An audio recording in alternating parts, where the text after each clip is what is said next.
Good morning, everyone. Welcome back to our YouTube channel.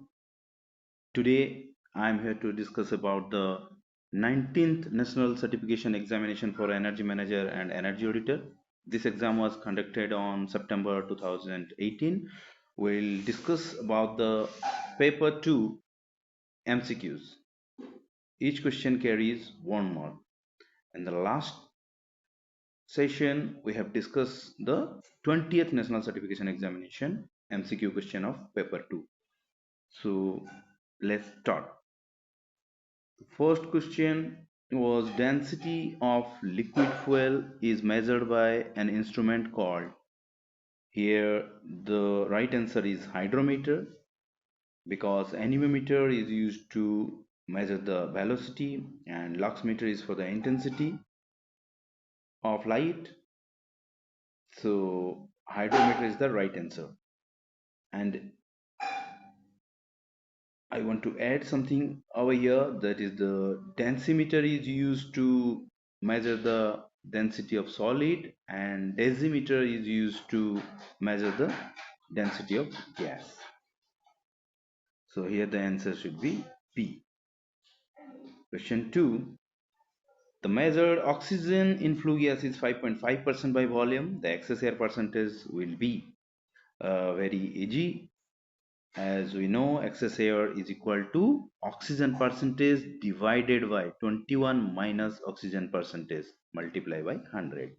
So if we use this formula, then the answer should be 35.5%. I again repeat, excess air is equal to oxygen percentage by 21 minus oxygen percentage into 100. You have to use this formula. The answer will be 35.5%.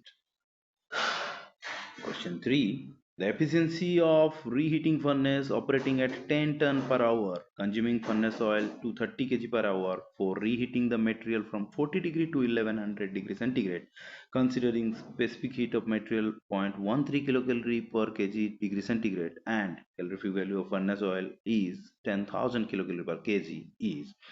So in this question, it is asking for the efficiency of the heating furnace. As we know, efficiency is equal to output by input. So here the answer will be 10 ton multiply with the specific heat of the material, that is 0.13, multiply with enthalpy difference, that is 1100 minus 40, divided by the input is 230 kg per hour, multiply by the GCB, that is 10,000 kilocalorie per kg. Question number 4. In FBC boiler, the combustion is carried out at a temperature. As we know, if the temperature in the furnace is high, there is a chance of huge clinker formation. So the burning temperature must be below ash fusion temperature of the fuel used. So option B is the right answer. Then we see question number 5. Turbine cylinder efficiency is given as a ratio of. C is the turbine efficiency. The formula is actual by isentropic. So you see from this, option A is the right answer, that is the actual enthalpy drop and the isentropic enthalpy drop. So answer is option A. Next, the effectiveness of heat exchanger depends on.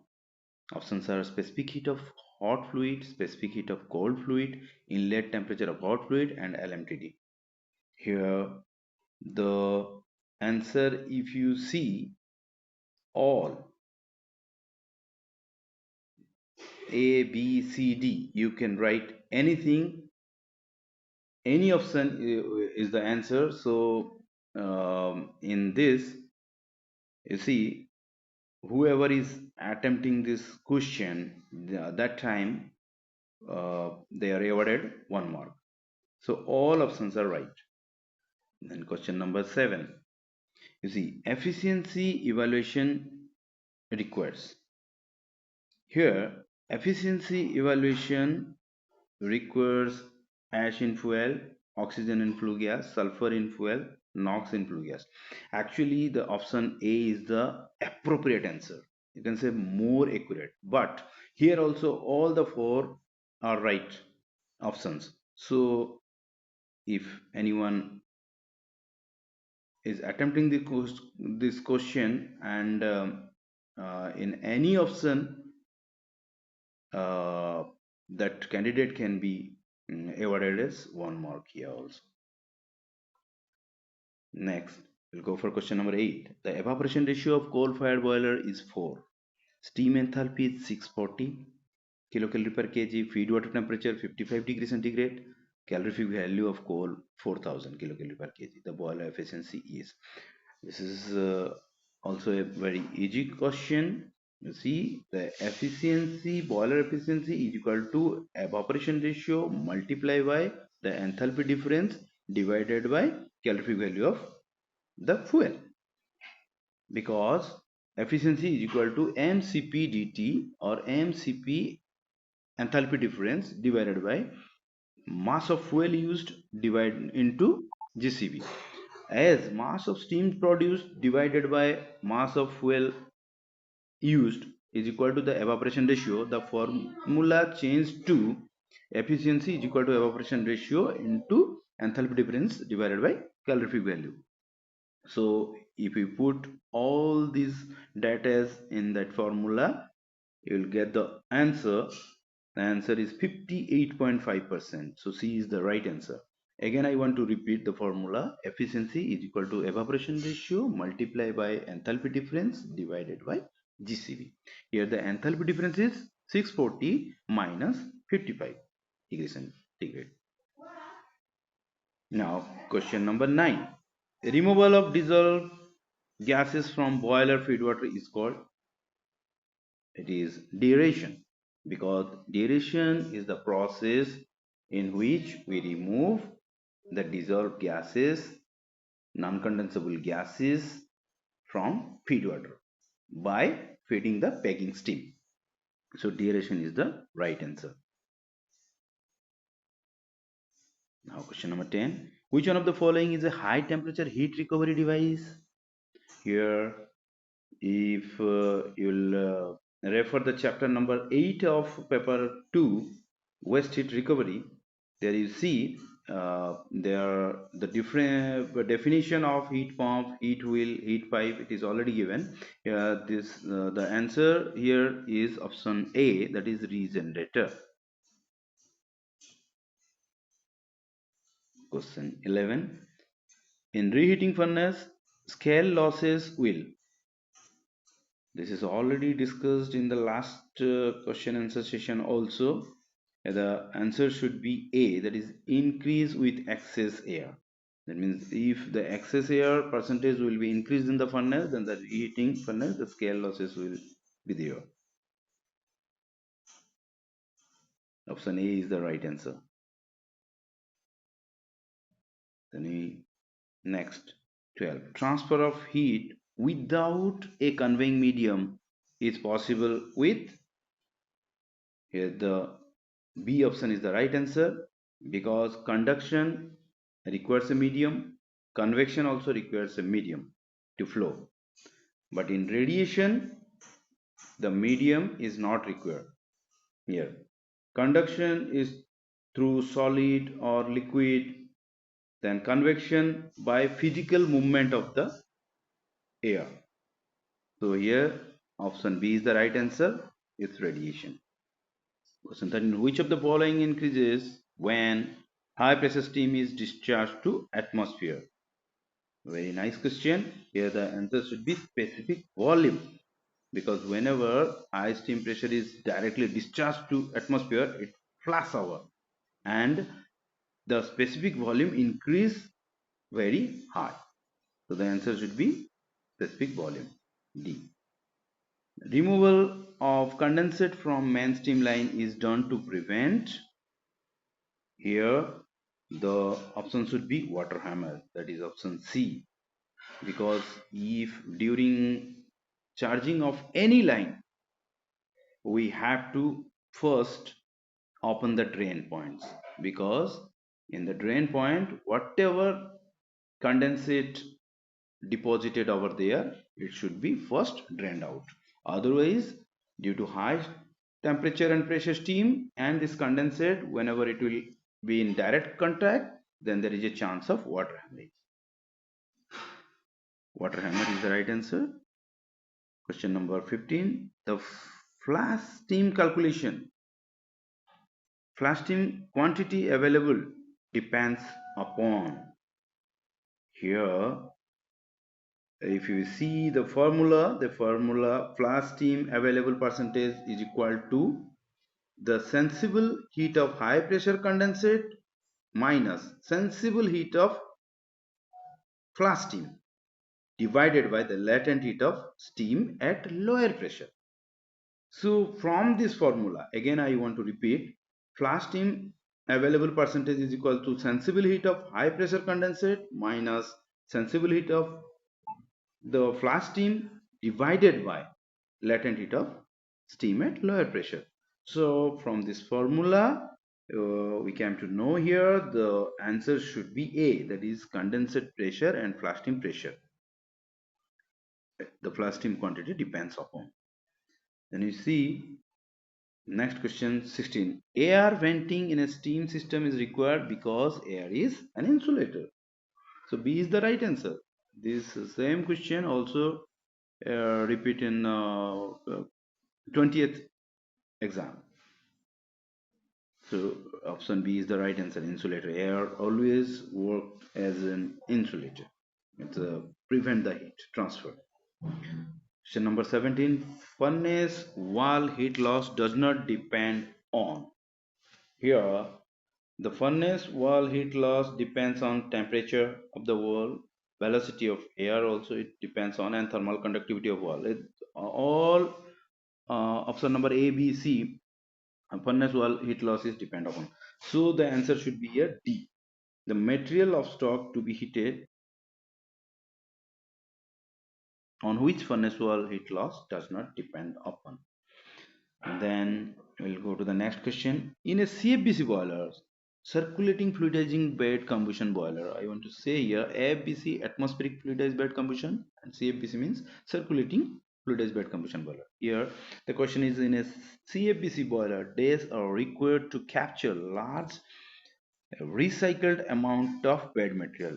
The answer is here the cyclone, because when we heat the coal along with the bed material in the CFBC or FBC boiler, that time all the bed material, light bed material carry over with the flue gas, and in the second pass there is a cyclone where due to centrifugal force all the heavier bed material is again taken back to the cyclone separator. There it is collected and reused in the furnace. So the option should be B, that is mechanical cyclone.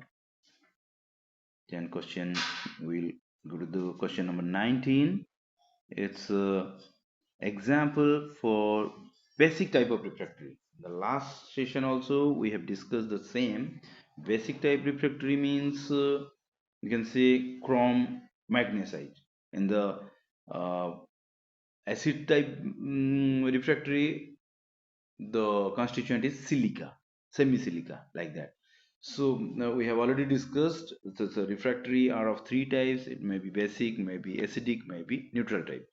And from this question, example of basic type refractory, the answer should be option B. It's chrome magnesite. Next, which material is used to control sulfur dioxide emission in FBC boiler? Here the answer should be limestone, B, because as we know limestone react with SO2 and it forms calcium sulfide, and again calcium sulfide reacts with oxygen to form calcium sulfate. So limestone is the right answer. Limestone are using in the CFBC FBC boiler for capturing SO2 emissions. And if we want to control NOx, then we have to operate the furnace in lower temperature, because higher temperature combustion forming NOx formation. The effect Effectiveness of heat exchanger does not depend upon, here the option should be LMTD is the right answer, because as we know, the effectiveness of PHE is equal to actual heat transfer to the heat exchanger divided the maximum heat transfer with infinite size. And in this formula, if you will see, then LMTD is the right answer here. Which of the following fuel needs maximum amount of excess air for complete combustion? Definitely the answer should be wood, because the furnace oil, the excess air is approximately 3 to 4%. In natural gas it is much lesser than that, and in pulverized coal also it is less than 10%. But in wood we have to use maximum air for combustion. So answer is option number D, wood. Question 23. In a coal-fired boiler, which parameter influences flame profile the most? The answer should be volatile matter, because percentage of volatile matter decide the flame size, flame length, flame intensity, everything. So volatile matter is the right answer here. Option number B. Now, which one of the following boilers utilizes the combination of suspension and grate firing? So both. So here option C is spreader. Option A is the right answer, spreader stroker boiler. Because in such type of boiler, we have to use both combination of suspension and grate firing. Now, question number 25. In an oil-fired steam boiler, the air-to-fuel ratio by mass is 15:1 and evaporation ratio is 14:1. The flue gas for to fuel ratio will be. Here you see this question evaporation ratio is not using anyhow here to calculate the flue gas to fuel ratio.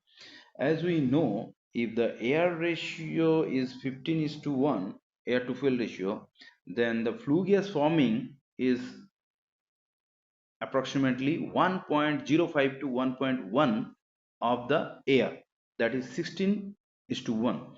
So the answer should be 16:1, that is option B.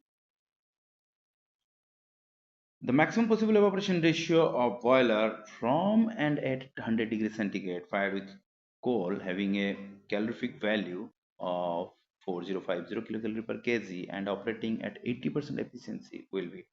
If we, in this question, if we use the formula that efficiency 80% is equal to evaporation ratio multiplied by temperature difference divided by calorific value of the fuel, the answer will come around 3 point something. But this is not the right answer. Here, if we refer the book, in the book it is written that the evaporation ratio of different types of boilers and maximum possible evaporation ratio for a coal fired boiler is 6. So here the answer should be 6. When solution of different concentrations are separated by a semi-permeable membrane, water from less concentrated solution passes through the membrane to dilute the liquid of higher concentration is known as osmosis. Because if you see the definition of osmosis is this one, and reverse osmosis means you have to give the force to allow the high concentration fluid to the lower side. So here the option is osmosis D. Radiation losses from a surface of a boiler practically, uh, this option, if you see, increase with increase in boiler loading, it is then decrease with increase in boiler loading, are independent of boiler loading, or dependent on. So the option C here is the right answer, because radiation loss is independent of boiler loading. C is the right answer. Now see, desirable boiler water pH should be, the answer should be 7 to 9, because you know we are maintaining the water at slightly basic in nature. Basically we are maintaining from 8 to 9, but here as per the option the answer should be 7 to 9. As water should not be acidic. If it is maintaining at as per option number A 5 to 7, it is acidic in nature, then there is a huge corrosion in the boiler water walls. And if we maintain high basic, that is the option number 9 9 to 11, then there is a chance of caustic embrittlement. So here the option is 7 to 9, is option number B. Now soot deposit on boiler tube is due to, here the option should be D, incomplete combustion, because poor water treatment is not forming any soot. High moisture content in fuel is also not forming any soot because it is evaporated whenever heat is introduced to it.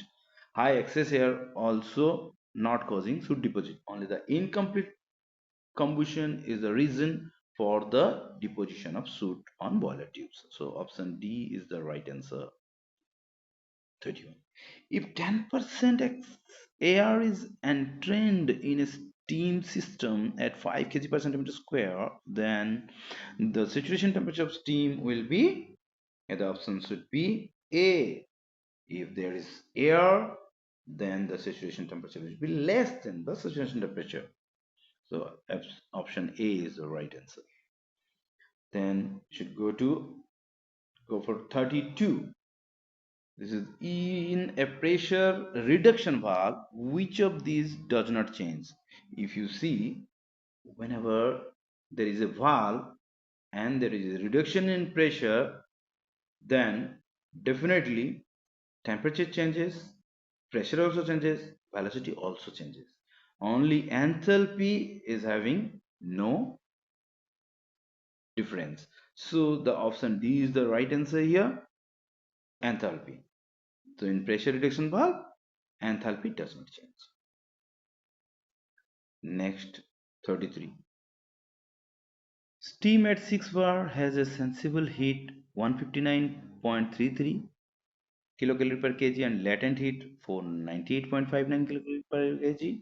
If the steam is 95% dry, that means the dryness fraction is 0.95, then the total enthalpy is, here the total enthalpy is equal to HF plus XHFG. This is the formula. That means the total enthalpy is the sensible heat plus dryness fraction multiply with latent heat. Again I am repeating this. Total enthalpy is equal to sensible heat plus multiplication of latent heat and dryness fraction. If we put all this data in the formula, then we'll get the answer should be D. It is 633 kilocalorie per kg is the right answer. Select the wrong statement with respect to steam trap. Here the option D is the wrong statement, does not allow condenser to escape, because we know steam traps are provided to escape the condensate as well as non-condensable gases. So option D is the right answer. Then question 35, velocity of steam in a steam pipe is directly proportional to, the answer should be specific volume of steam. Option B is the right answer, because you see velocity of steam is directly proportional to specific volume of steam. So option B is the right answer. Now question number 36.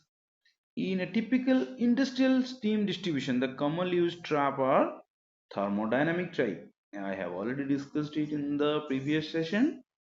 There are three types of traps: thermostatic, mechanical, and thermodynamic. And thermodynamic type traps are working on the principle of nature of fluid. So here option C is the right answer. Now, for same inlet condition of steam, which of the following will generate the maximum mechanical power? Here the option should be A, condensing turbine, because we know the work is equal to actual power output divided the maximum possible output. In the condensing turbine, the work is more, so mechanical power is more. Option A is the right answer. In an oil-fired heat treatment furnace, which of the following is not required to determine its efficiency by direct method?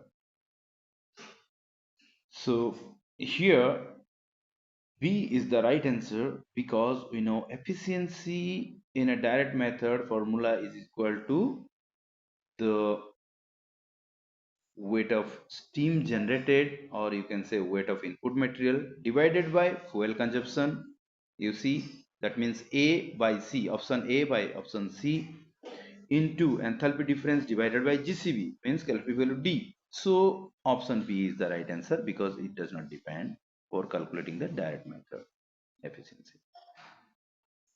Now, in a coke-fired cupola furnace, it is a furnace, carbon monoxide is produced in option number B is the right answer. It's reducing zone. In the previous chapter, previous session, we have already discussed about various sections, that is oxygen, your reducing zone and other heating zones, oxidizing zones of a cupola furnace. In that, we have seen that in the reducing zone, there is a production of carbon monoxide. So B is the right answer. Tuers is a part of the equipment associated with cupola because from tuer only we are introducing the AR. So cupola is the right answer, option D. An increase in bulk density of a refractory increases its option should be D here because all the options are depending upon the bulk density of the refractory. So if thermal conductivity increases or heat capacity increases or resistance to slag penetration is increases, that means bulk density of the refractory also increases. So option D is the right answer. Now you see 42. The storage heat losses in a base type furnace can be best reduced by option B is the right answer. It's ceramic fiber.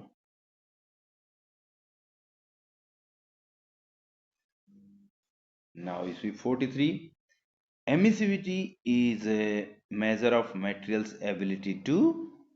Here option C is the right answer. Emissivity depends on the material's ability to absorb as well as radiate heat. So option C is the right answer. Now you see which of the following depends on physical properties of fluids as well as geometry of the heat exchanger.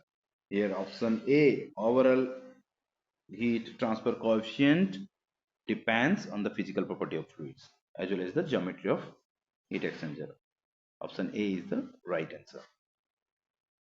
The waste heat boiler application is not suitable for which of the following? You see, options are gas turbine, diesel engine, oil fired furnace, hot air dryers. So here option A is the right answer, hot air dryer, because in the gas turbine also whatever the waste heat that is usable, and in diesel engine whatever the waste heat it is also usable, and oil fired furnace the waste heat is usable, but in dryer hot air dryer whatever the waste heat is taken out it is not usable, not suitable to use. So D is the right answer. Moisture content in coal increases heat loss due to evaporation and separating of water vapor. Is that right? Helps in winding fines. This is also right because in CSPs, UFCs, coal handling plants, we are adding moisture to bind the fines, or it is also used for the blending purpose. It's in radiation heat transfer. Yes. So option D is the right answer here. All of the above options are true. With respect to properties of steam, the specific volume decreases as the pressure increases. Option D is the right answer. Oxidation of carbon dioxide yield 8084 kilocalorie per kg of carbon. Oxidation of carbon to carbon monoxide in flue gas yield 2430 kilocalorie per kg of carbon. Then oxidation of carbon monoxide to carbon dioxide will yield, the answer should be the difference between 8084 and 2430. So here the answer should be A, that is 5650 kilocalorie. Now next question, here you see the option is option A, only the difference. The maximum loss that takes place in a fully condensing steam turbine power plant is, so number D, definitely it's condenser loss, because it is a fully condensing turbine, so the maximum loss is in the condenser. D is the right answer. The last question is the difference between mean solid and mean gas velocity in FBC boiler is known as the slip velocity. Here the answer is B, that's slip velocity. Thank you very much. We'll meet in the next session.